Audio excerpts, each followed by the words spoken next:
Here, let's go back.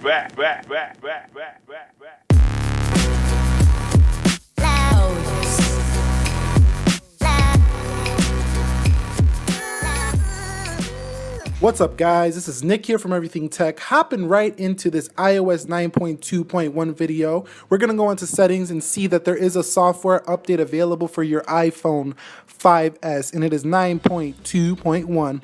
Now, I'm going to bring the phone a little bit close here after we go ahead and install. We're going to accept the terms of agreements, typical Apple stuff. They always do this, as well as all other carriers. It's all to protect the copyright of their software.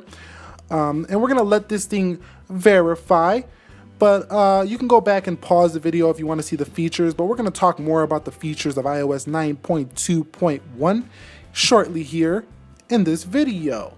Alright guys, we're almost booted up here, but I want to do a boot up test of iOS 9.2.1, so in 3, 2, 1, and we're going to boot this baby up and see how long it takes. So at about 119-ish, we started that boot up test, so we can kind of count from there.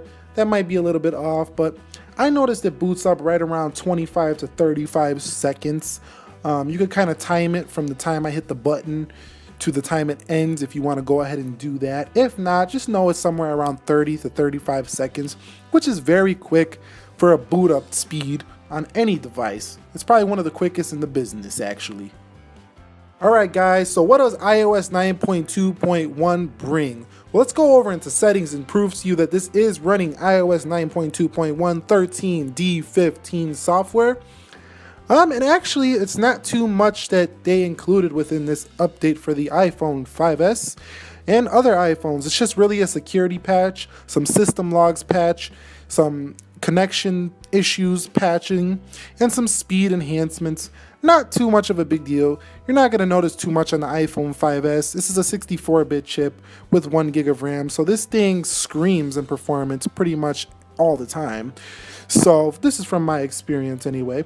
But let's get into the app test real quick, and let's go into calculator. Let's go into calendar. Let's go into clock. Let's go into Safari and check out the version. Basically, this test is just to show you the performance you're going to expect on your iPhone 5S running the current software.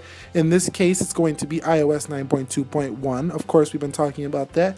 Zooming looks great. Let's go back in the clock. Let's go back out, come back in, and go into YouTube and check out a Jennifer Lopez video, Top 10 Rules for Success, by Evan Carmichael. That's the channel I watch. It talks about success rules. Go ahead and check that out. It's got 200,000 subscribers, so it's legit. Let's go back out. Let's do some multitasking switching to see that they do close out pretty smoothly, so you're not going to have an issue there.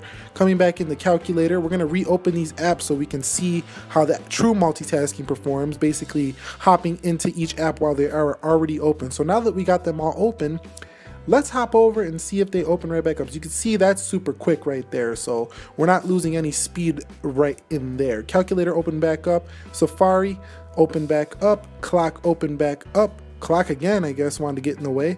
But as you can see, everything is just blazing fast. Let's go and try a game to cap off this little ADD app switching speed. And we got Temple Run right here.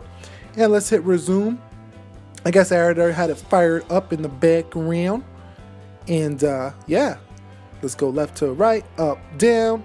Let's do it right, and let's go until we get eaten by monkeys. I didn't think we got eaten by monkeys. So yeah, that's pretty much gaming on the 5S, iOS 9.2.1. So yeah, guys, pretty much not too much to expect out of this review. Going into general, you're going to see we saved a little bit of space. Actually, we use a little bit of space, 40 megabytes. Excuse me. You lose about 40 megabytes. Not too much of a big issue. It's not going to make or break anything, especially if you got a 16 gigabyte iPhone. You probably already know how to manage your iPhone. And if you don't, leave a thumbs up down below and we'll do a video on how to save the most space on your iPhone with a 16 gigabyte capacity. So going out, we're going to see, going into the general apps, I just want to show you that there's not really many features to be found here. And looking through the settings, I don't see anything new. If you guys know of anything new, leave it down below. I'm pretty sure there's nothing new. iOS 9.3 is going to bring the new features, the nightshade feature, similar to F-Lux and things like that. So as you can see, accessibility, there's nothing new there. But everything is scrolling pretty nicely. Apps are opening great. Functionality is still buttery smooth. Just to give you an example, quick access, controls, notifications, swiping down. If you guys enjoyed this video, go ahead and leave this video a thumbs up down below in that description. And also, I have a low battery mode test coming up very soon, within the coming days, maybe 2 more days, maybe even tomorrow, on the low power mode for iPhone 5s. And if you guys enjoyed this video, leave it a thumbs up. Catch you next time, guys. Peace.